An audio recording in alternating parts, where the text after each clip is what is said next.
TrueStory Vibes warmly welcomes all our beloved listeners. We're so glad to see you again in our familiar time slot. Today, TrueStory Vibes brings you a brand new story, one that we hope will touch your heart and stay with you. As you listen, feel free to leave a comment sharing the quote or moment that left the deepest impression on you. Wishing you a wonderful and meaningful listening experience. Sloane Mercer's mornings began in a blur of baby bottles and whimpering coughs. The pale dawn light filtered through her Brooklyn brownstone's thin curtains, touching layers of laundry piled high in the corner of her bedroom-turned-nursery. 4-year-old Indigo, her curly auburn hair matted from restless sleep, lay propped against a stack of pillows on the twin bed. Every breath she took carried a ragged rasp that set Sloane's heart racing. By 6:30, Sloane was back in her old marketing jacket, now slightly too snug around the shoulders, and pacing the narrow hallway of their two-bedroom apartment. The walls, once decorated with the bright prints she and her husband Zephyr had picked out together, felt painfully small. A lone-framed watercolor of Central Park, an engagement gift from Sloane's college roommate, stared down at her like a silent witness to every sleepless night and every shouted word. Indigo's temperature had spiked again overnight. Sloane shoved a damp rag under a running faucet and returned to her daughter's side, pressing it to the girl's fever-heated forehead. The little body quivered under the cool cloth. Sloane's cell phone sat on the bedside table, its screen flashing missed calls and dozens of unanswered texts. She reached for it, her hand trembling, and scrolled through messages from the school nurse, from friends offering help, even from her sister, who lived 2 states away. But one name dominated the screen. C. She dialed him. 4 rings. Then a voicemail. She hung up and dialed again. By the 4th unanswered call, her stomach clenched. Zephyr Cole, once her high school sweetheart, the man who swore he'd weather every storm with her, was nowhere to be found. Sloane drove herself to the edge of panic as she imagined him late for work, lost in some luxury high-rise in Manhattan. Stifling a sob, she stuffed Indigo into her car seat, careful not to jostle the little body too much. The screech of tires startled her, and she glanced up at her rearview mirror. Her own reflection was pale, her eyes hollow with exhaustion. She drove to the hospital's pediatric wing with every red light adding 3 more beats to her racing heart. While Indigo received in 4 and her fever chart climbed to worrying heights, Sloane perched on a vinyl chair in the hallway, her hands wrapped around a paper cup of hospital coffee that had long since turned cold. She replayed the events of the previous evening in her mind. Zephyr stumbling in past midnight, the stale smell of whiskey on his breath, his harsh words cutting through the quiet. "You're useless, Sloane. Just mooching off me and dragging our kid down." His voice still echoed in her head. She hadn't answered, couldn't find her voice in the tide of shame and hurt that rose inside her. Instead, she'd taken Indigo's hand and fled, leaving Zephyr's silhouette hunched in the doorway, the stain of red lipstick on his collar glaring back at her like an accusation. A nurse knocked gently and told her Indigo's fever was down to 102, but still too high. Sloane nodded mutely, brushing a stray curl from her daughter's forehead. She leaned over the tiny body, pressing her cheek against Indigo's warm skin. "Mommy's here," she whispered, though in her heart she felt anything but safe. The emptiness of their apartment, the constant weight of responsibility on her shoulders, and Zephyr's absence had piled up around her like a wall. There had been nights when Indigo cried for food, and she had no strength to cook.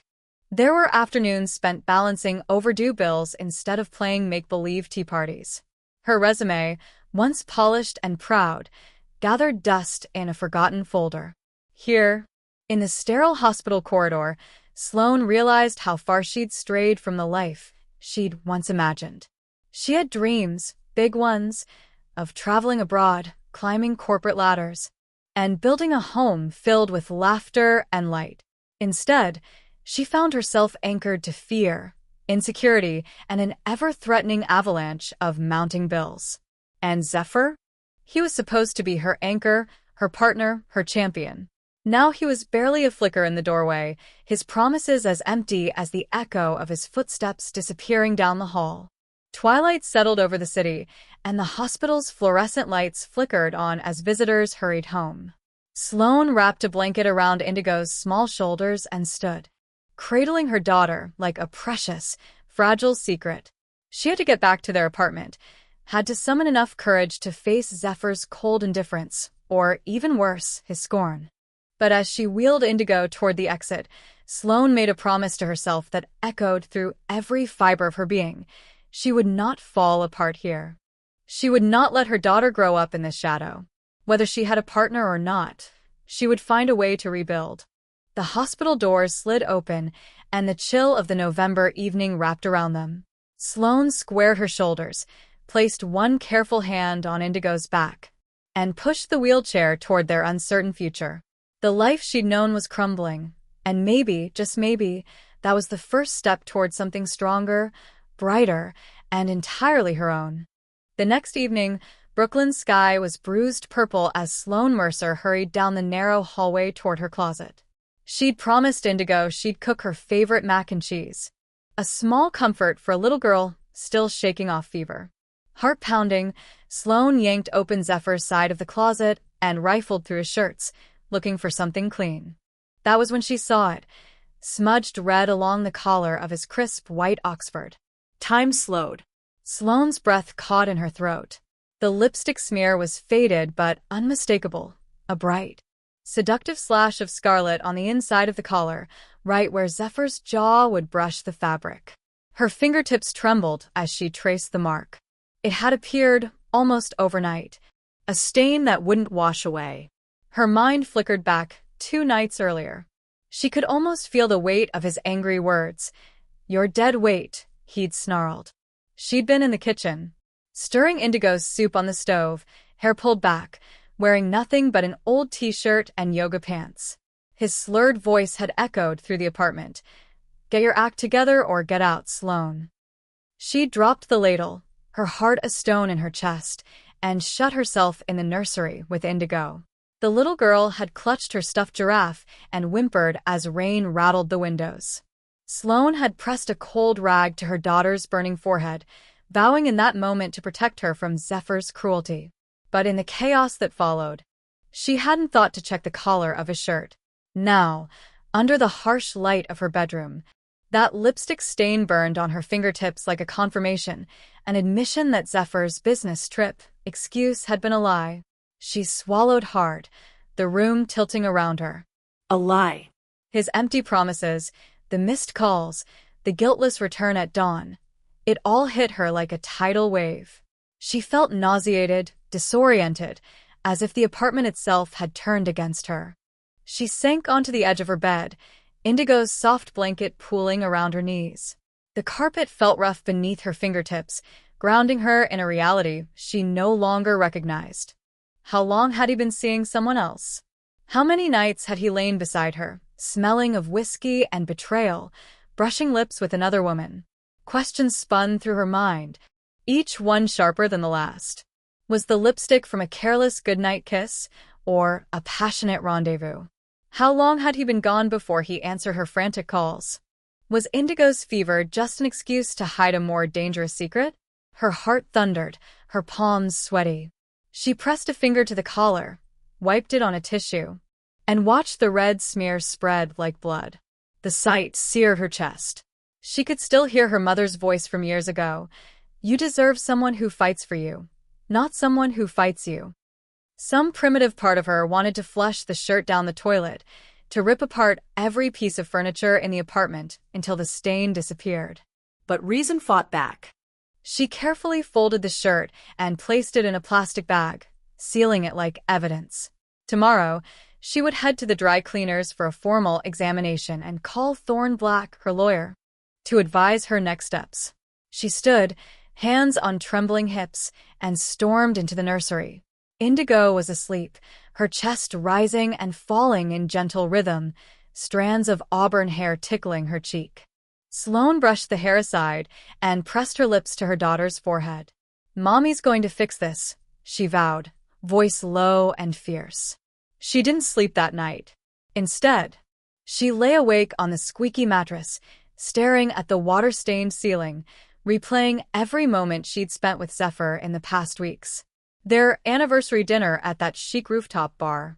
His triumphant grin when he closed a big sale, the tender way he tucked Indigo in at bedtime, memories now tainted by the possibility of infidelity. By 3 a.m., Sloane crept into the kitchen and brewed a pot of coffee so strong it felt like molten steel in her veins. She set up her laptop at the tiny kitchen table under the flickering light of a single pendant lamp. With every spoonful of sugar she added to her mug, she resolved to uncover the full truth. No more excuses, no more delays. She logged into Zephyr's email account, unlocked with a code he'd carelessly given her one morning, and scanned his sent folder. Dozens of work-related messages appeared, but interspersed among them were a few with tantalizingly vague subject lines. "Miss you already? Dinner tonight?" She clicked open one, and her heart shattered. It was an IM invitation from a private address she didn't recognize, timestamped at 9:47 p.m. last Tuesday. A sinking realization took hold. She had until that night's invisible deadline to act. Sloane typed a quick note to Thorne. "Found the caller. Need to meet tomorrow." "It's worse than I thought." She hit send, then closed her laptop and stared back at Indigo, the tiny warrior sleeping so fitfully under the blankets. She whispered, "I promise, baby, I'll make this right." Then she slipped into the hallway, opened the bedroom door a crack, and leaned against the frame. In the dim light of the hallway, she dusted her fingertips along the wall, feeling the swirl of tears building behind her eyes. But she refused to let them fall. Zephyr's betrayal was a blow that could have broken her. Instead, it ignited something feral inside her, a determination sharper than any heartbreak.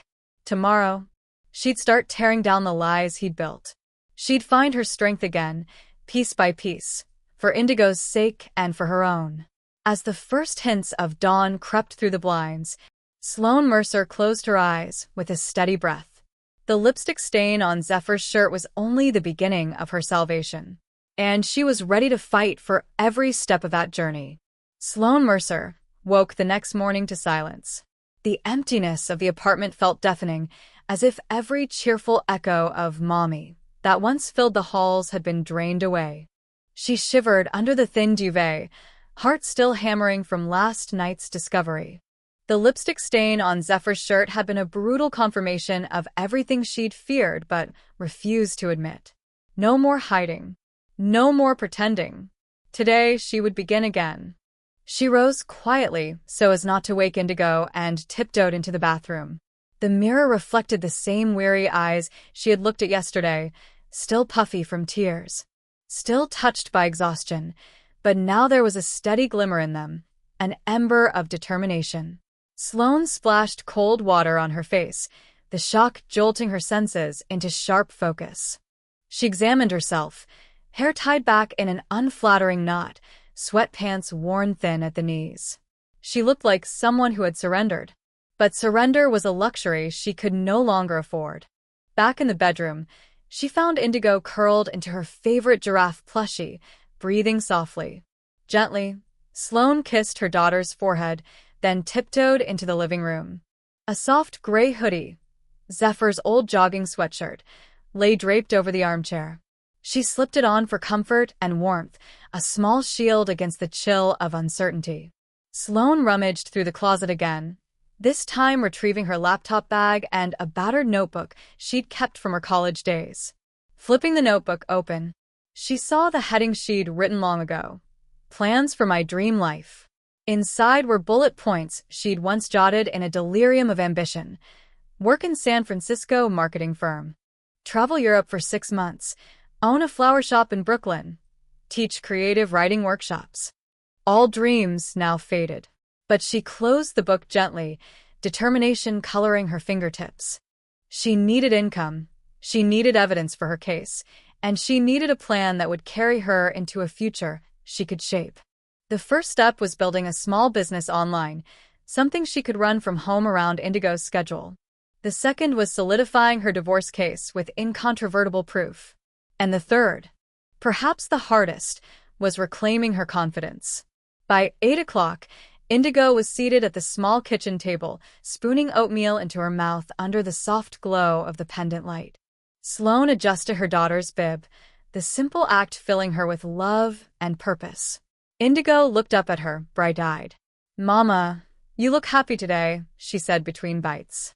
Sloane paused, the lump in her throat melting into a grateful smile. "I am happy, baby," she said softly, "because today we start fresh." After breakfast, Sloane set up a temporary studio. In the corner of the living room, a folding table, her laptop, and Indigo's small booster seat. She placed a handful of gently worn children's clothes on a chair, gathered a few baby blankets, and arranged them in neat piles. On the wall behind her, she clipped a backdrop of sheer white fabric, an impromptu photo booth. Faint morning light filtered through the windows, casting a warm glow. She took a deep breath and hit record on her phone's camera. "Hi everyone," she began, voice steady. "I'm Sloane. "And this is my daughter Indigo. We're starting something new today." Her words stumbled at first, her confidence was rusty, but with each sentence, she found her footing. She explained her plan. To sell high-quality, gently used and handmade baby and toddler items online, with a portion of proceeds donated to pediatric health charities. Indigo waved at the camera, giggling, and Sloane's smile widened. That sparkle in her eyes flared into a bloom of excitement. She uploaded the 15-minute video to a local parents' Facebook group, tweeted a link on Twitter, and posted a quick note on Instagram stories. Then she did something radical. She texted a neighborhood group chat, asking if anyone had baby items to donate or consign. Almost immediately, replies popped up. "I have a bin of clothes, happy to help. Check out my friend Beth. She knits baby hats. I've been wanting to support a mom biz. Send me your link." By midday, Sloane had tapped into a network she neglected for too long. Boxes of clothing and blankets appeared on her doorstep. Beth, the knitting friend, dropped off a collection of cozy beanies and booties she'd made.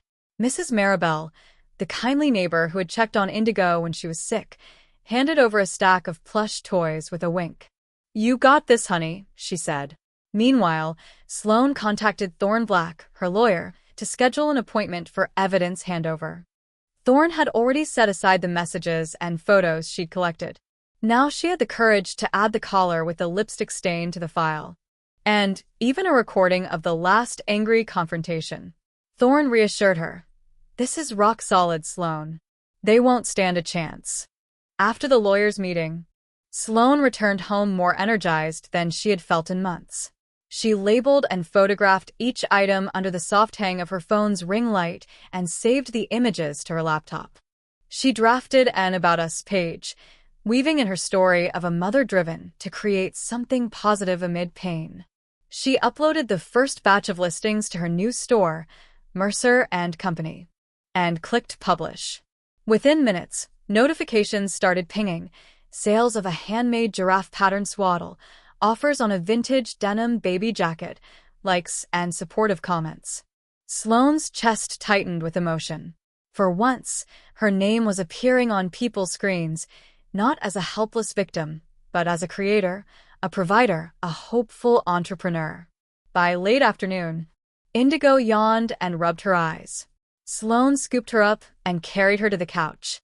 They cuddled under a soft blanket, watching the city's skyline shift from gold to pink through the window.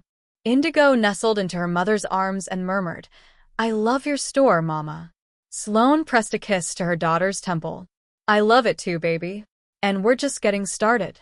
That evening, as the apartment settled into quiet, Sloane reflected on the day's whirlwind. From the shock of betrayal to the spark of a new venture, she had charted her own course. She opened her college notebook again and scribbled a new list. Ship first orders. Meet with Thorne to finalize divorce documents. Draft marketing plan for social media. Research local pop-up markets for weekend stalls. Host Indigo's first Grandma and Me sale event. She closed the notebook, a sense of clarity and purpose radiating within her. The road ahead would be challenging.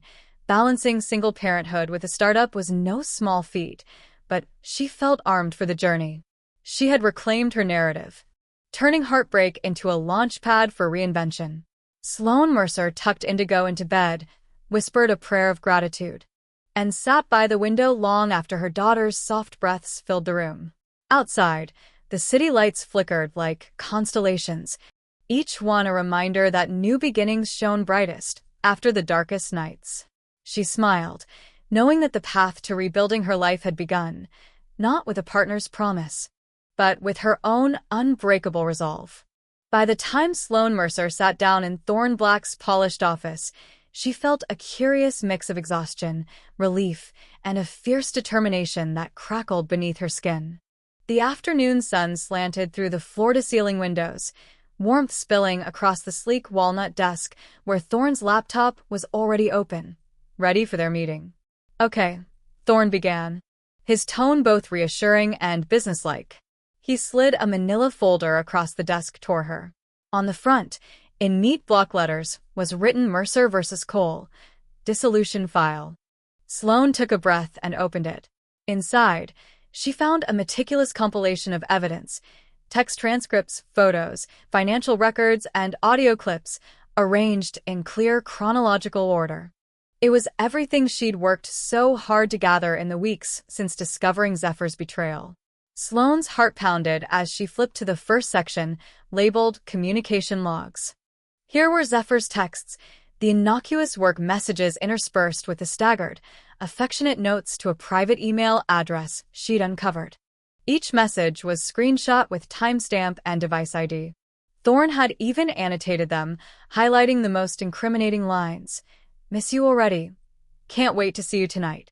You look beautiful last night," all punctuated by small attachments of selfies taken in hotel rooms. Next was the photographic evidence section. Sloane's stomach fluttered as she saw the careful, discreet snapshots she'd captured. Zephyr slipping into a lobby with another woman, the lipstick-stained shirt collar she had bagged like forensic evidence. Even a shot of the license plate of the black sedan that had waited for hours outside her building one evening. Each image was cropped, labeled, and placed alongside the corresponding location and date.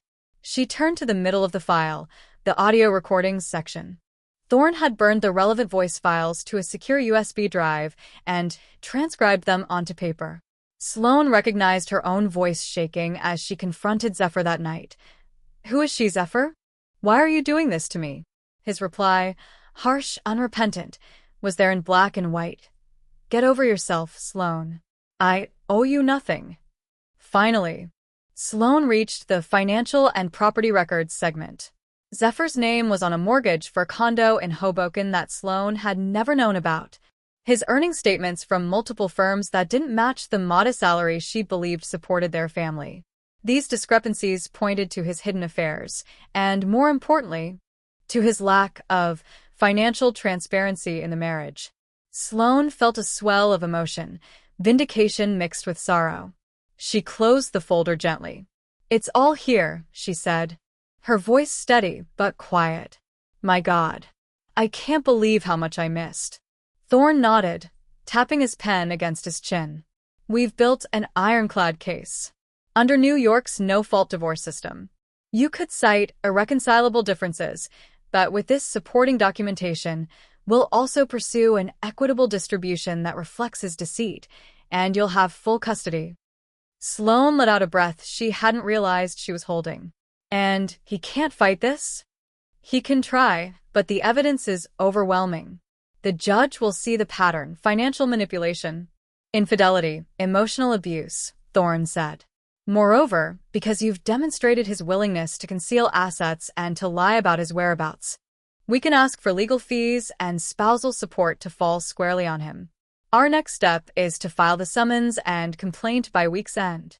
Over the next hour, they reviewed each exhibit, confirming dates, verifying metadata, and ensuring every piece of evidence complied with court rules.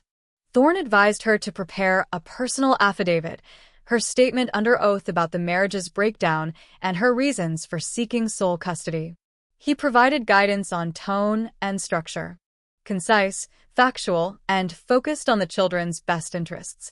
Sloane left his office feeling both empowered and strangely vulnerable. She carried Thorne's folder under her arm like a shield and headed to Brooklyn. All afternoon, she replayed her mother's advice. Tell only your truth and trust the facts. Over the past weeks, she dug deep to find her truth, painful though it was, and now she was ready to share it. That evening at home, she settled Indigo at her little desk with coloring books and crayons. The soft glow of the living room lamp cast a golden circle around them as Sloane opened her laptop. She began typing her affidavit. I, Sloane Mercer, solemnly declare. Her fingers hovered over the keys as she recalled specific memories, when Zephyr had sneered at her worn clothes, his abrupt excuses for late nights. The hush in his voice when she finally confronted him. She described Indigo's distress at the sudden tension, how the little girl had started wetting the bed after Zephyr's outbursts. She kept her language straightforward, focusing on facts and dates rather than emotional flourishes. When she finished, she printed the affidavit, carefully reviewed it, and signed each page in blue ink. She placed the document into the manila folder alongside the exhibits. For the first time in months, Sloane felt a sense of completion, a chapter closing. On the following morning, weathered by early autumn chill, Sloane and Thorne met briefly to finalize the paperwork. At 10 a.m. sharp, Thorne strode into the Kings County Supreme Court clerk's office and handed over their carefully prepared packet. The clerk stamped each page, summons filed, and index number 12345/2025. They congratulated her with a curt nod. It was official. Sloane stepped outside into a crisp wind, the courthouse steps behind her. For the first time, since discovering that lipstick stain, she felt a lightness mixed with resolve. She looked up at the gray sky pretending rain, but didn't flinch. She had gathered her evidence, told her story, and now entrusted it to the impartial scrutiny of the law. On her way home, she stopped by a local cafe and ordered a latte. As she waited, she realized she felt a spark of hope, a belief in her own worth that Zephyr's betrayal could not extinguish. She slipped the file into a secure drawer at home and took out her phone. She texted Beth, her knitting friend turned business partner. First 2 listings went live. Coffee. Within minutes, Beth replied, Be right over. Lily's laughter echoed from their apartment when Sloane walked in, greeting her daughter with a twirl. She felt warm, despite the chill outside. The day's achievement gave her renewed purpose. Now that her divorce case was bulletproof, she could focus fully on building her future and Indigo's, with clarity and confidence. That night, tucked into bed beside Indigo, Sloane whispered, We're going to be okay. Indigo smiled sleepily and hugged her giraffe. Sloane turned off the lamp and gazed at the hip Brooklyn skyline through the window. The distance between her old life and her new one felt vast but conquerable. With her bulletproof file in place, she had set the wheels of justice in motion and paved the way for her own rebirth, one determined step at a time. The morning of the hearing dawned cold and gray, a thin mist clinging to Brooklyn's brownstone rooftops. Sloane Mercer dressed in her sharpest power suit, a charcoal gray blazer over a crisp ivory blouse, her hair pulled back into a neat chignon. As she prepared Indigo's lunchbox and tucked a small plush giraffe into her backpack, she felt a swirl of nerves mixed with steely resolve. Today was the day everything would be decided. Thorne Black met her outside the courthouse steps at 8:30 a.m. He offered a reassuring nod as cameras from local news crews, tipped off about a high-profile mom versus mogul divorce, glanced their way. Reporters occasionally shouted questions. Ms. Mercer, do you think you'll win custody? But Sloane kept her face calm and simply climbed the stone steps beside her lawyer. Inside, the corridors of Kings County Supreme Court felt hushed and ominous. Security guards scanned bags and IDs. The echo of footsteps on marble floors sounded like looming echoes of judgment. Sloane clutched her black leather portfolio, containing her affidavit, exhibits, and printed copies of every text message and image. Each page represented weeks of painstaking labor, the relentless search for truth that had guided her since discovering Zephyr's betrayal. They reached courtroom 12F just as the bailiff announced the start of the 9 a.m. session. Sloane took a deep breath and followed Thorne inside. She paused by the public seating area to spot Zephyr's corner. He sat slumped in a gray suit, collar slightly open, tie askew, looking every bit the disheveled sales rep he'd become. At his side were two men in expensive suits, his corporate attorneys, leaning in with quiet intensity. Sloane's pulse quickened, but she leveled her gaze forward and walked to the front row on her side, where Thorne had reserved a seat. Indigo, clutching her giraffe, sat between Sloane and Denise, the kindly neighbor who had come to show support. The judge's bench, elevated at the front, was flanked by the court reporter and a leather-bound witness stand. The judge herself appeared. Justice Patricia Belmont, a woman in her 50s with silver-streaked hair and a no-nonsense expression. She glanced down at her file, then addressed the courtroom. "Be seated," Justice Belmont intoned. The murmur of shifting chairs subsided. "We are here in the matter of Mercer v. Cole, index number 12345/2025. Ms. Mercer, your counsel has filed for dissolution of marriage, sole legal and physical custody of the minor child, and an equitable distribution of assets. Mr. Cole, you have responded. We will proceed with arguments regarding temporary custody and support orders first. Counsel, you may proceed." Thorne rose, buttoning his suit jacket. He approached the lectern and cleared his throat. "Thank you, Your Honor. I represent the plaintiff, Ms. Sloane Mercer. We request that Ms. Mercer be granted sole physical and legal custody of the minor child, Indigo Mercer, on the grounds of Mr. Cole's documented emotional abuse, infidelity, and concealment of assets. We also seek an interim support order based on Mr. Cole's salary statements and hidden property interests." He gestured to Sloane's folder. "Your Honor, we present the following evidence. Exhibit A. A series of text messages and emails dated March through August, showing Mr. Cole's communications with a private address, clearly indicating a romantic relationship outside the marriage. Exhibit B. Photographs captured on August 12th, showing Mr. Cole entering a downtown Manhattan hotel with a third party. Exhibit C. The discovered mortgage documents for a Hoboken condo in Mr. Cole's name alone, undisclosed to the plaintiff. Exhibit D. Audio recordings of Mr. Cole's verbal abuse to Ms. Mercer on July 30th. And Exhibit E. Ms. Mercer's affidavit detailing her inability to rely on Mr. Cole's presence or financial transparency for the welfare of their child. Thorne paused, letting the weight of each exhibit settle. He spoke clearly. "Your Honor, Ms. Mercer has done everything in her power to preserve this family. Yet Mr. Cole's recurrent absences, emotional neglect, and duplicity have placed their daughter in an unstable environment. We ask for immediate sole custody and judgment for temporary spousal and child support consistent with Ms. Mercer's documented needs." Thorne returned to his seat. Zephyr's attorneys rose next. One man with slicked-back hair and gold-rimmed glasses approached the lectern. "Your Honor, while we do not dispute certain text messages, we contend these were isolated incidents amidst a generally supportive marriage. Mr. Cole maintains a legitimate real estate investment in Hoboken, an asset declared in a supplemental financial affidavit. As for the audio tapes, Ms. Mercer's recording was obtained in violation of New York's two-party consent law and should be stricken from evidence." He turned to Sloane. "Ms. Mercer sat at home while Mr. Cole worked tirelessly to support the family. Her narrative omits her own financial mismanagement, credit card debts, and lack of professional pursuit after maternity leave. We ask that temporary custody be shared and that support orders reflect parity, not a windfall to Ms. Mercer." The courtroom buzzed with tension. Justice Belmont tapped her gavel. "Counselors, I will review these objections. However, I intend to admit the recordings under the business records exception, as they pertain to the welfare of the child. Now, will Ms. Mercer testify?" Sloane stood, heart pounding but her voice unwavering. She took the oath at the witness stand. "I do."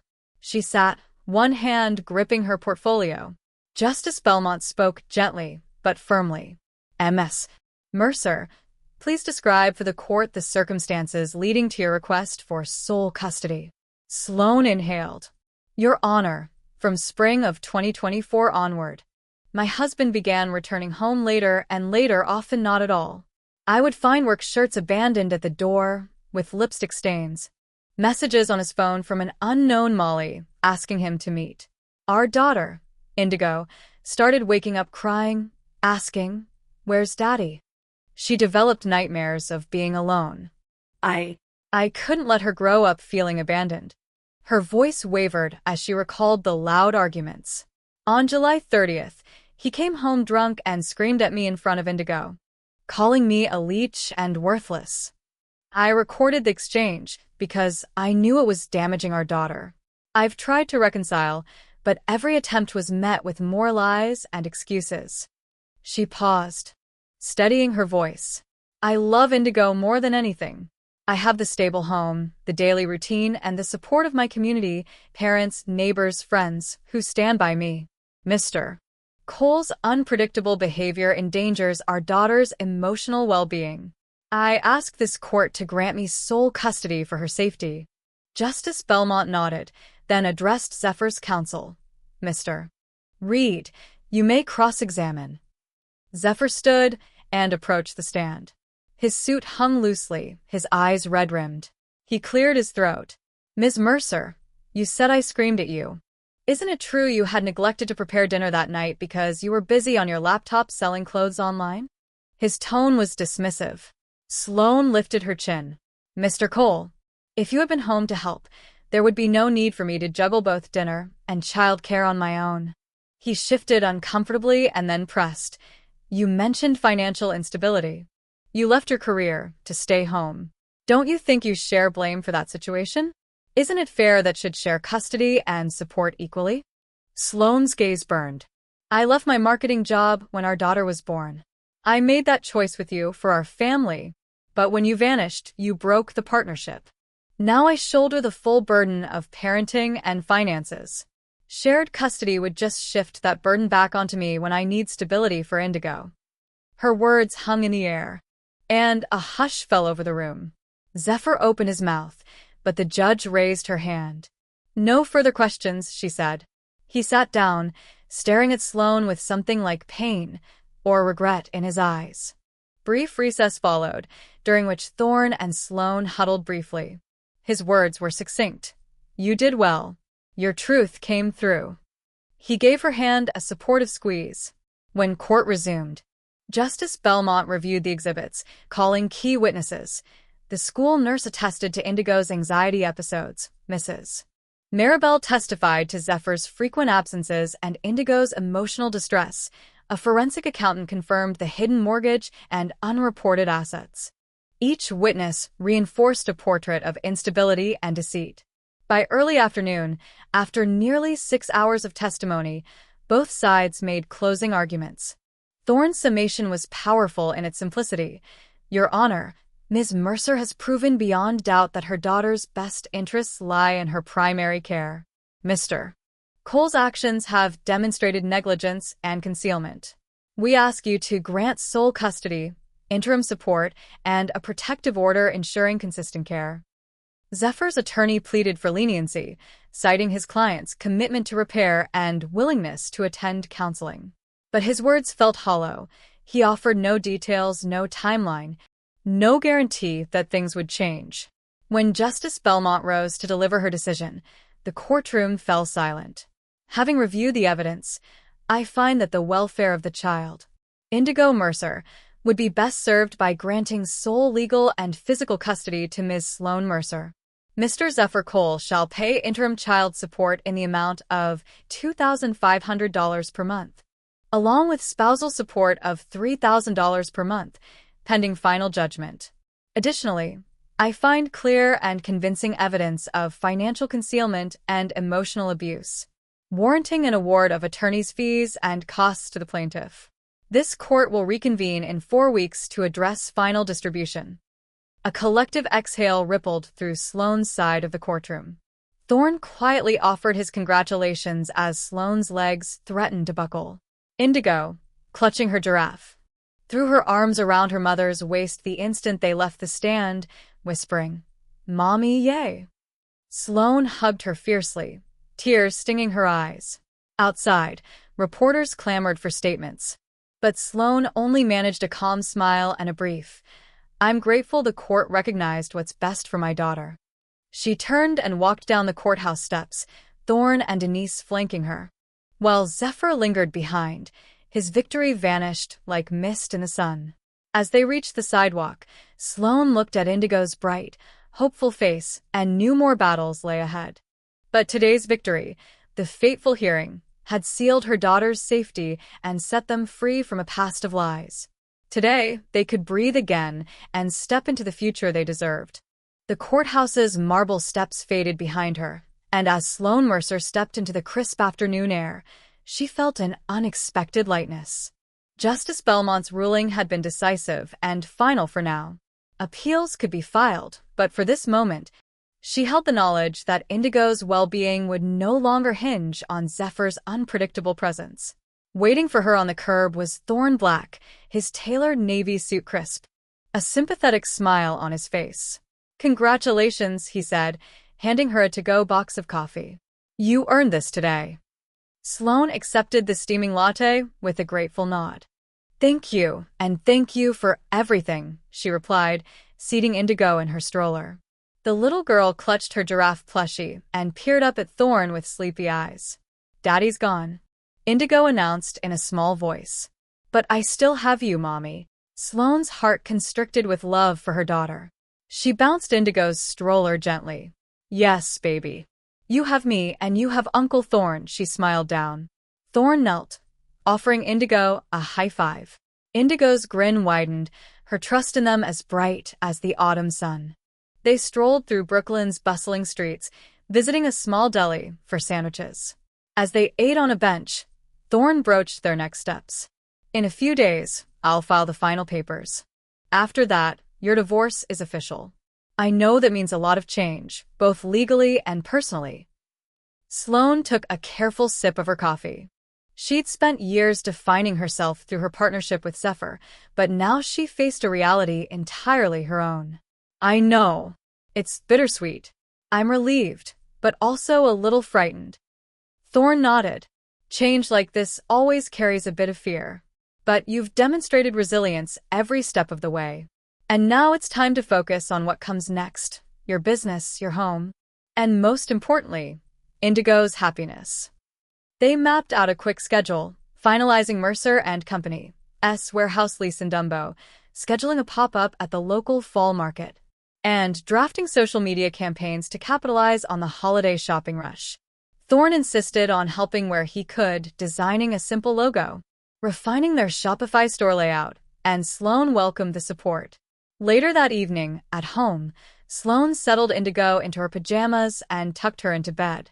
The apartment felt emptier, without Zephyr's presence, but warmer with photographs of Indigo and Sloane laughing at the park displayed on the mantel. Sloane turned off the lamp and sat beside Indigo's bed. "Sweet dreams, my love. Mommy's here always." As Sloane drifted downstairs, her phone buzzed. A text from Thorne. "Your first holiday collection draft looks great. Can I drop by tomorrow to help stage the products?" She smiled, typing back, "Yes, please." Then she set her phone aside, the Zoom calls and legal binders of the past weeks finally giving way to the peaceful glow of possibility. The next morning, Thorne arrived with the Brooklyn-style bagels and coffee kit. Indigo, already awake, greeted him with a hug. "Morning, Uncle Thorne," she chirped. Together, they transformed the spare bedroom into a vibrant photo studio. Repurposed shelving displayed baby rompers, soft blankets, and tiny knit hats. Thorne adjusted lighting while Sloane arranged the merchandise, occasionally pausing to take candid shots of Indigo playing peekaboo behind a stack of folded onesies. Around midday, Sloane saw her house phone ring. It was her sister, Remy, calling to congratulate her on the custody win. Over the crackle of the old landline, they shared laughter and a few tears, Remy expressing pride and offering to fly in for the upcoming weekend pop-up. Sloane's heart swelled. Her circle of support, once fractured by her marriage, was coming back together. By afternoon, their marketing plan took shape. A series of Mommy and Me photo shoots featuring local mothers and their toddlers in coordinated outfits from Mercer and Company, promoting authenticity rather than perfection. Thorne suggested hosting a small launch event inside the boutique, complete with hot apple cider and storytime readings by indie author friends. Sloane's eyes lit up at the idea of weaving community into her business, turning strangers into friends. As dusk settled, Thorne packed up his camera gear. He lingered by the doorway. "You know," he began, "I volunteered to look at your legal documents, but watching you build something real, something grounded in love, this is the part one really want to help with." Sloane's chest warmed. She realized she had begun to rely not only on his professional counsel, but on his steadfast companionship. The friendship that had formed under the strain of divorce was blossoming into something deeper, rooted in mutual respect and genuine care. "Thank you, Thorne," she said softly. She gestured around the bright studio. "For everything. Today I feel hopeful." Thorne met her gaze. In the gentle lamplight, she saw the openness in his eyes, an unspoken question lingering. They had shared grief, triumph, and exhaustion. Now they shared excitement about a future neither had anticipated. He stepped closer, lowering his voice. "Sloane, I'd like to be more than just your advisor on this. If you'll have me." Her pulse quickened. She thought of Indigo's laughter, the newfound independence that coursed through her veins, and the uncharted path ahead. "I'd like that," she said, her smile both tentative and radiant. Thorne's relief was immediate. His professional mask slipped for a moment, replaced by a tender sincerity. "Thank you," he whispered. They stood in the cozy glow of Mercer and Company's nascent studio, surrounded by tiny sweaters and baby booties, their partnership evolving into something neither business plan nor court document could have predicted. In that shared space, amid faded cardboard boxes and photo backdrops, the seeds of a new family unit were taking root, one built not on broken vows, but on trust, creativity, and the joy of building something together. That night, as Sloane lay in bed, she thought of the woman who had curled into bed on the day she discovered Zephyr's betrayal, pale, afraid, uncertain. Now, she felt emboldened by each step forward. Legally free, professionally alive, and emotionally open. She closed her eyes, comforted by the soft weight of Indigo's giraffe plushie beside her pillow, and drifted into sleep with a sense of excitement she hadn't known in years. The new chapter with Thorne was just beginning, and its pages promised possibilities she was finally ready to embrace. The first hint of winter chill still lingered in the air when Sloane Mercer realized she was no longer just treading water, she was sailing. Mercer and Company's flagship store in Dumbo had opened its doors 3 months earlier, and the momentum that followed far exceeded even her loftiest expectations. What began as a modest live-stream operation from her living room had blossomed into a thriving boutique beloved by Brooklyn's new and growing families. Each day Sloane arrived before dawn to flip on the soft track lighting and arrange the day's featured pieces. Organic cotton onesies in jewel tones, hand-knit beanies with delicate pom-poms, and Maharishi-inspired sleep sacks embossed with geometric patterns. She had learned early that presentation mattered as much as product. Every wooden display shelf, every framed press clipping on the exposed brick wall was placed with intention. When the first customers trickled in, new parents clutching reusable coffee mugs or grandparents on errand duty, Sloane greeted each one by name, often pulling out a piece she knew would delight them. "Sarah, I thought you'd love this forest green romper." Or, "Mr. Patel, Indigo and I both picked this wool hat just for baby Arya." Word of mouth carried her farther than any ad campaign. By mid-morning, the space buzzed with life. Toddlers waddled in mismatched mittens as their mothers debated organic muslin blankets versus bamboo swaddles. Fathers browsed minimalist wooden teethers. Noting the fine craftsmanship, first-time grandmothers smiled over classic cable-knit cardigans reminiscent of their own childhoods. Sloane moved through the shop like a conductor, orchestrating an atmosphere of warmth and delight. The faint scent of peppermint-infused hand sanitizer, her favorite compromise between hygiene and holiday cheer, permeated the air. Within the first week of opening, Mercer and Company tallied a month's worth of her original online sales. Local press took notice. Brooklyn Parent Magazine ran a two-page feature entitled From Part-Time Mama to Boutique Maven, while the Daily News praised Mercer and Company as a must-visit for discerning moms and dads. Even major parenting blogs bookmarked her as an example of a new wave of conscious commerce, emphasizing ethical sourcing and donations through the Indigo Fund to pediatric clinics in underserved areas. But Sloane refused to rest on accolades. She had spent the preceding months analyzing every facet of her fledgling enterprise. Weeknight strategy sessions with Thorne Black, her lawyer-turned-business confidant, became routine. They pored over spreadsheets in the cozy back room behind the counter, assessing high-margin versus bestseller items, traffic patterns on their Shopify dashboard, and customer feedback from handwritten notes taped to a corkboard. When they realized that her cashmere baby bonnets flew off the shelves faster than she could replenish stock, she negotiated bulk orders directly with a small cooperative in Vermont, trimming production costs by 15% without compromising quality. When an influx of requests for gender-neutral clothing surfaced on her Instagram polls, she designed a cityscape line of grays and whites featuring minimalist skyline prints, which sold out within days. The holiday season brought its own challenges and rewards. Sloane organized a festive block party in front of her store, hot apple cider from a nearby vendor, live acoustic guitar from Brooklyn-based musicians, and a pop-up story time circle hosted by Ellen Harper, a beloved local children's author. Attention to detail was paramount.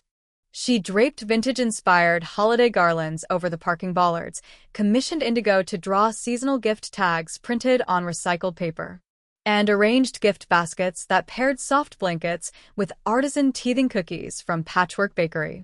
By the end of the weekend, Mercer and Company had quadrupled its usual foot traffic and recorded its biggest single-day revenue yet. Behind the scenes, Sloane's commitment to community deepened her roots. She hosted monthly workshops, everything from Newborn Care 101 with pediatric nurse Erica Chen to creative journaling for new moms led by Remy Mercer, her sister, and an up-and-coming graphic novelist. Each event filled quickly, often requiring a waiting list. She donated a portion of every sale to sponsor field trips for children at the local community center, and coordinated with an in-house lactation consultant for private appointments in the shop's back office. Customers adored the personal touch. They often stayed for hours, sipping herbal tea and browsing while their children played in a corner outfitted with hypoallergenic foam tiles and plush toys. Financially, the numbers spoke for themselves. By Valentine's Day, Mercer and Company had surpassed its first-year revenue goal by 20%. Her accountant confirmed that her net profit margin hovered around 18%, impressive for a boutique balancing brick-and-mortar and e-commerce operations. Sloane had paid off her initial startup loan and reinvested profits into expanding her product line, adding eco-friendly diaper bags and organic nursing covers. She even reserved a small corner of the boutique for consignment pieces by local makers, giving them shelf space in exchange for a commission. Looking ahead, Sloane negotiated shelf space for Mercer and Company at 2 New York City trade shows slated for spring, aiming to secure wholesale contracts with national retailers. She crafted a pitch that emphasized her brand's authenticity and social mission, knowing her story of resilience would resonate in a market hungry for heart-driven entrepreneurship. Meanwhile, her digital marketing team, comprising a graphic designer friend and a part-time social media strategist, rolled out targeted ads on parent forums and Instagram stories, teasing a limited edition summer line and encouraging signups for the Indigo Fund newsletter. Despite the whirlwind of activity, the toughest test came one late evening when Sloane stayed behind to finalize plans for a new sleepwear capsule. As she sifted through her inbox, a terse email arrived from Zephyr's attorney. Request for appellate review. Your custody victory may be subject to challenge. Her breath caught, and hours of hard-earned calm threatened to unravel. But she reminded herself of the months spent building that bulletproof file, the judge's decisive ruling, and the support network she'd cultivated. She forwarded the email to Thorne and drafted a quick reply. Acknowledge. We're ready. Then she hit send, replaced her hoodie with a warm coat, and closed the store behind her, confident that her business and her daughter's future were safe. As she walked home beneath strings of holiday lights, Sloane reflected on how far she'd come. From the jangled nights of hospital corridors and heartbreak to the vibrant hustle of a Brooklyn boutique, her journey had been anything but linear. Yet each step, every live stream, every legal filing, every late-night inventory count had been a brick in the foundation of her success. And in that moment, Sloane knew this was more than a victory lap. It was the beginning of an enduring legacy, one built on resilience, purpose, and the unshakable love of a mother who refused to be defined by betrayal. While Sloane Mercer's world flourished under the bright lights of Mercer and Company, Zephyr Cole found himself stumbling through ever-deepening shadows. In the weeks following Justice Belmont's custody ruling, word of his infidelity and financial deceit rippled through Manhattan's real estate circles. His colleagues at Harrison and Drake, once impressed by his aggressive sales tactics, now whispered behind their hands. Clients canceled contracts when they discovered his role in a messy divorce case splashed across local tabloids. By January, Zephyr's sales figures had plummeted. The big commission checks he once took for granted were replaced by mounting fines from his brokerage firm's compliance department. They revoked his license temporarily, citing failure to disclose material personal liabilities. The office parking space he had prized as a symbol of success was reassigned to a junior associate, and Zephyr caught himself watching the car pull away, heart hollow. His apartment in a luxury high-rise on the East River became a mausoleum of abandoned aspirations. Designer suits hung untouched in the closet, the ties, once vibrant, now dulled by neglect. He stared at the untouched bottle of French whiskey on the bar cart, contemplating a gulp but retreating instead to pills that blurred his edges.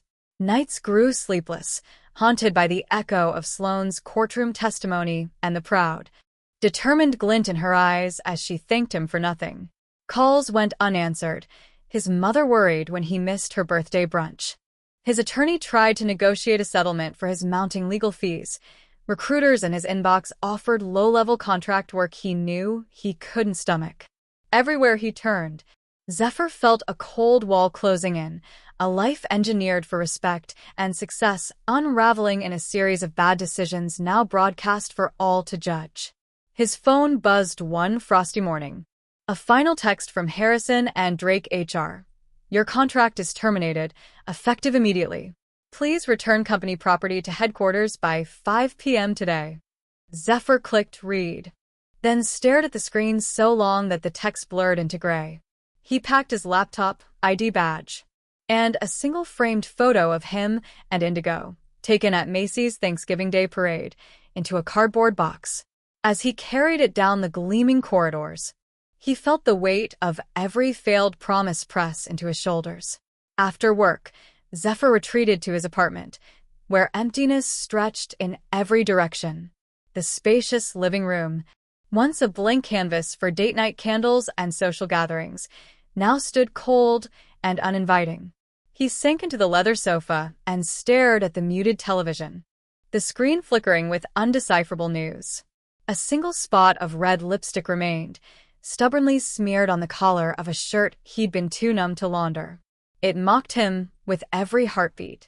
Desperate for solace, Zephyr reached out to Jessica, the assistant whose messages had started it all. He typed a message.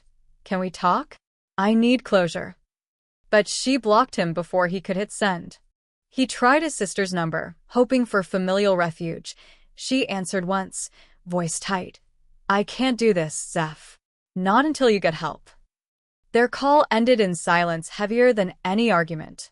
With no job and no relationships left intact, Zephyr turned to his last resort, the sleek cocktail bars he once frequented with executives eager to celebrate deals. Now. He slid onto a stool at the Ember Lounge, ordered the cheapest scotch, and let it burn down his throat. He watched as groups of well-dressed patrons clinked glasses and laughed.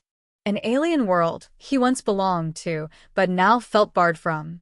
The bartender, sensing his desolation, nodded sympathetically without asking because he already knew the story. As February's winds howled across the East River, Zephyr's health began to falter.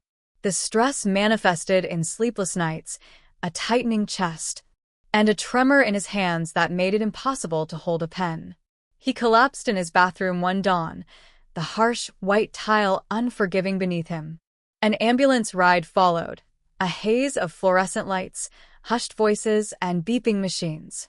The diagnosis: acute gastritis exacerbated by chronic stress and alcohol abuse.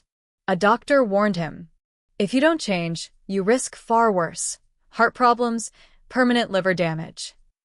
Lying in a sparse hospital room, Zephyr stared at the cracked ceiling.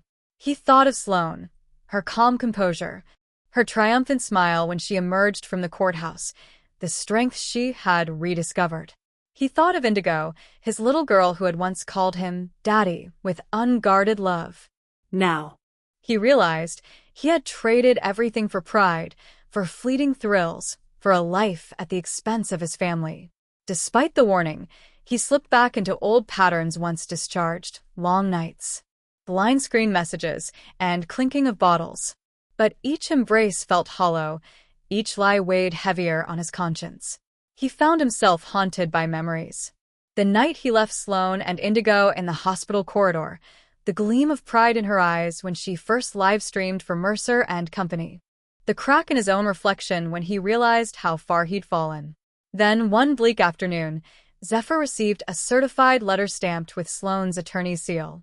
Inside was a final child support notice, increased to an amount he knew he could never afford. The paper formalized his failure. Failure to comply will result in wage garnishment and potential contempt proceedings. His chest tightened. Not only had he lost his job, he now risked legal penalties for abandoning his responsibilities. His phone buzzed again, this time a text from his mother. "Please call me. We miss you." Zephyr stared at the message, tears unbidden in his eyes. He realized that redemption hinged not on pride but on accountability, on facing the consequences of his actions and rebuilding, if only for a moment, a fragment of trust. That night, Zephyr sat at his bare kitchen table and dialed the only number he still knew by heart: Sloane's. The line rang, and his throat tightened as he prepared to apologize, honestly, without excuses. But before the voicemail clicked in, he hung up, fear choking him. He knew better than to think forgiveness would be so easy. Instead, Zephyr picked up his laptop, opened a blank document, and typed the words he could not say aloud. "I am sorry. I have failed as a husband and a father. I understand I don't deserve your forgiveness, but I need to try. I will comply with the support order, find work, and seek counseling. I want to be better, for Indigo, for myself." He saved the draft and stared at the screen, the cursor blinking like a lifeline.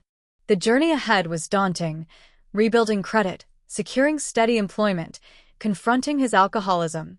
But for the first time, he felt a flicker of purpose beyond ego and denial. The night pressed on, silent except for the hum of his laptop. Zephyr Cole, once a rising star in the real estate world, now faced the consequences of his downfall. Whether redemption awaited him remained uncertain. Yet in the stillness of that small apartment, he took a tentative step toward change, acknowledging that true recovery must begin with truth, and that even broken promises can be mended if one is willing to do the hard work. Spring arrived in Brooklyn like a long-awaited embrace, turning Dumbo's waterfront into a pastel panorama of cherry blossoms and budding green leaves. Under the arch of the Manhattan Bridge, Mercer and Company set up an outdoor pop-up booth at the Smorgasburg Market, shaded by white tents festooned with fairy lights. Sloane Mercer stood behind the counter, her arms full of hand-dyed baby blankets in soft sunrise hues. Indigo, now 5, skipped around nearby with a diminutive camera on a lanyard, her junior photographer duty, Sloane had declared. Thornblack arrived carrying fresh pastries from a fourth-generation Brooklyn bakery, his tailored linen jacket swapped for a casual denim shirt. Together, They arranged the display. Wooden crates of newborn hats, stacks of bamboo swaddles, and a rust patina mannequin dressed in a miniature cable-knit cardigan. Locals strolled by, drawn in by Indigo's excited chatter. "Mommy, Look. Auntie Jasmine wants the knitted socks." Sloane exchanged a warm greeting, then turned to Thorne with a radiant smile. "This feels like home," she said softly. "I never imagined it could look and feel like this." Their success felt inseparable from the community they'd built. Nearby, Denise, her steadfast neighbor, delivered iced coffees from the deli across the street. Beth, the knitting friend, tucked a new batch of pastel bonnets into Sloane's tote bag, while Erin from Greenpoint snapped candid shots for her popular parenting blog. Each person's presence underscored a simple truth: by helping others, Mercer and Company had become woven into the fabric of Brooklyn life. By midday, the booth buzzed with customers. A father releasing a giggling toddler into a soft foam play area in front of the tent whispered to Sloane, "Best place for baby gifts ever." A group of new mothers clustered around Sloane's round table for the weekly Mom and Me workshop. This week's topic: mindful motherhood, led by licensed therapist Dr. Lena Gomez. Indigo, perched beside her mother, painted watercolor thank you cards for workshop attendees, her tiny hands covered in flecks of blue and violet. Sloane scanned the scene with a full heart. Just 2 years ago, she had been a woman held hostage by betrayal and self-doubt. Now she was at the center of something generous and transformative. She caught Thorne's eye and raised her coffee cup in a silent toast. He returned the gesture, tipping his pastry box in acknowledgement. As wholesale orders were packed and daily sales tallied, Sloane reflected on the choices that led her here. She remembered the night in the courthouse when Justice Belmont had granted her sole custody, and Zephyr's hollow gaze as he realized the walls were closing in. She had walked away from a marriage that had threatened to define her, only to discover her true identity lay in her own resilience and, unexpectedly, in the man who stood beside her now. That evening, after the market closed and the fairy lights twinkled against a sapphire sky, Sloane drove home along the Brooklyn waterfront. Indigo dozed in the back seat, her giraffe plushie tucked under one arm. Sloane's playlist drifted through the speakers, soft acoustic covers of 90s hits, and she hummed along quietly, savoring the calm. At home, she tucked Indigo into bed, brushing wisps of hair from her daughter's forehead. "Did you have fun today?" she whispered. Indigo stretched like a cat, smiling in her sleep. Sloane kissed her cheek and tiptoed out, leaving the door ajar in case her daughter needed her. In the living room, Thorne waited with 2 mugs of chamomile tea. The low glow of Edison bulbs and the gentle clink of steam rising from their cups created a cocoon of warmth. He handed her a mug, and she wrapped her hands around it, inhaling the soothing scent. "It's been a whirlwind," Sloane said, her voice soft. "But somehow, I feel more grounded than ever." Thorne nodded. "You've built something real from scratch, while raising a child and going through a tough divorce. That's extraordinary." She set her mug on the coffee table and met his gaze. "I couldn't have done it without you." He smiled, a gentle lilt in his eyes that made her heart skip. "We're a team," he said simply. They spent the next hour talking about future plans. Sloane mentioned her desire to expand Mercer and Company's summer line to include children's puzzles and art kits, inspired by Indigo's creativity.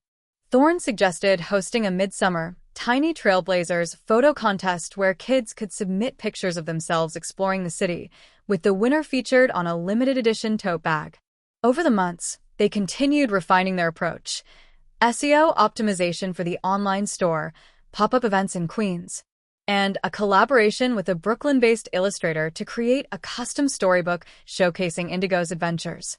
Behind the scenes, Sloane kept her legal affairs in order. She and Thorne met quarterly with the accountant to review profits, finalize tax documentation, and set aside funds for the Indigo Fund's next round of clinic grants. The fund had already contributed to new equipment at a pediatric center in Bed-Stuy, bringing Sloane's mission full circle, turning her personal struggles into a broader impact on children's health. Their personal relationship deepened organically, anchored by mutual respect and shared purpose. On weekends, Thorn joined Sloane and Indigo for park picnics, launching toy sailboats into nearby ponds. On one memorable Saturday, they all piled into the back of a vintage white van that Sloane had converted into a mobile pop-up.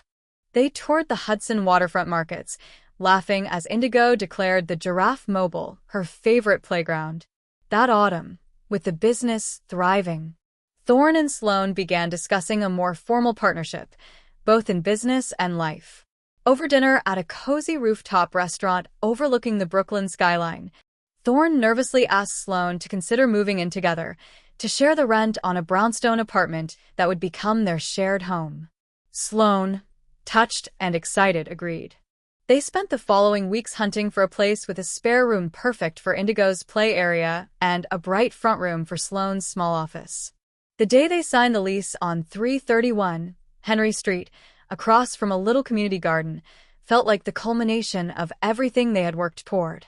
They toasted with cranberry spritzers, promising to make the old Victorian house a haven for laughter, creativity, and unconditional love.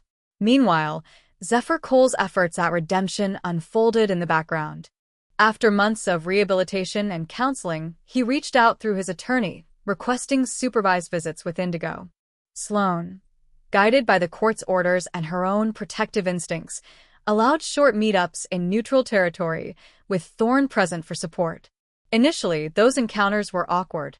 Indigo's cautious smile, Zephyr's tentative attempts to connect. But over time, she saw genuine regret in his eyes, a man humbled by his mistakes and striving to be a better father. Sloane, without reopening old wounds, allowed the visits to continue under strict guidelines, believing every child deserves some relationship with their father, provided it was safe and healthy. As winter melted into spring once again, the rhythm of their blended lives settled into something resembling harmony.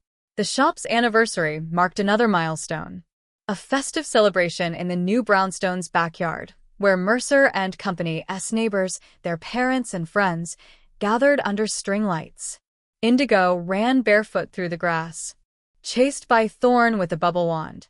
Sloane greeted each guest, introducing Thorn as my partner, in business and in life, her voice brimming with pride. That night, as the party wound down and the embers of the fire pit glowed, Sloane slipped away with Thorn and Indigo. They stood on the back stoop, wrapped in warm blankets, gazing up at the stars above Red Hook. Indigo yawned, resting her head on Sloane's shoulder. Thorn gently tousled her hair. In that moment, the trio, mother, father, child, formed a quiet triangle of contentment. The journey to this night had been long, fraught with pain and upheaval, but it had led them here, to a stable harbor of love and hope. Sloane inhaled the crisp night air, closed her eyes, and allowed herself a single, delighted laugh. "We did it," she whispered. Thorn kissed the top of her head. "We're doing it," he amended. And as Indigo drifted into sleep, the gentle hum of Brooklyn at dawn whispered a final promise, that happiness earned, through courage, resilience, and unwavering love, could endure every season, every storm, every unexpected turn.